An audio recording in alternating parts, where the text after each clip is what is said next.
we were talking about how businesses are struggling. Well, in this case, building house would think that people would buy it left and right if it's in a prime locations like in Hollywood or Beverly Hills at that. But that's not the case here with what's is it just because of the pandemic here? Here we have an article from CNBC.com. The most expensive home in America has defaulted on its 165 million in debt. It's now heading for sale. Now, it has been pegged the most expensive home in America. It was being sold for a ghastly amount of $500 million. I don't know who's going to buy it. Even if it's an ideal home, right? Big house, prime location, obviously it limits already who can afford it. And why should they buy it? Because obviously every individual has their own preferences.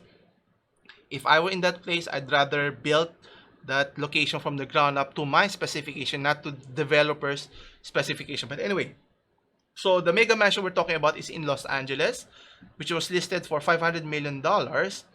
Now, the owner has defaulted with regards to the debt here, and obviously no one's biting here. That just goes to show that you may have bold plans, you may have prime location, but the product itself at the end of the day is not desirable. So anyway, so it's a big estate, a little over 100,000 square foot. It's called The One. Well, it's not The One anymore. Placed into receivership by the Los Angeles County Superior Court, and it's expected to be relisted at a lower price. Again, asking for $500 million for a house, I don't think even billionaires would think about it. If they're going to build their own dream house, they would demolish it and build a new one from scratch, which is that's how I would do it if I were given a chance. Anyway, the developer we're talking about is Niall Niami. Is Niall a guy? I'm not sure. Let me see here. Niall. Oops. Miami. Yeah, it's a guy. So as mentioned here, so Niall developed this and offered this as his life mission. Now, it would be preferable to his taste. Now, whether clients would have the same taste, that's a different matter here. And he mentioned that it's the biggest, most expensive. For just saying it's the most expensive doesn't mean it's better, right? And having a price tag of what do you call this?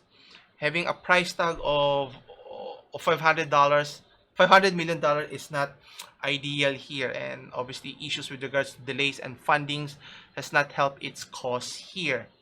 And obviously with the large house here overlooking would be enticing for many people, but again the price tag I think is a little bit overkill here. It has 9 bedrooms, multiple kitchens, you need multiple cooks also, a nightclub, 4-lane bowling alley, salon, gym, 50-seat theater, running track, underground garage for 50 cars with 2 auto turntables and so forth. So who's going to own it? So it's either you're a fashionista of sorts or an artist that that has this type of lifestyle that need this type of house. I don't know.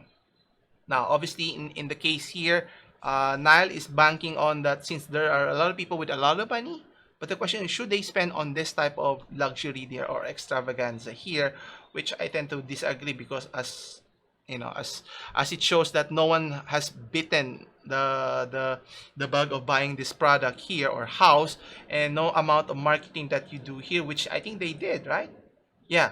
So they did a lot of marketing here by offering they're doing interviews, photos in social media, and creating special video tour in last April, and obviously trying to hype it up. But at the end of the day, you already have a limited number of consumers. Actually, you should have gone directly to those owners who are looking for a new house or a new mansion or mega mansion at that.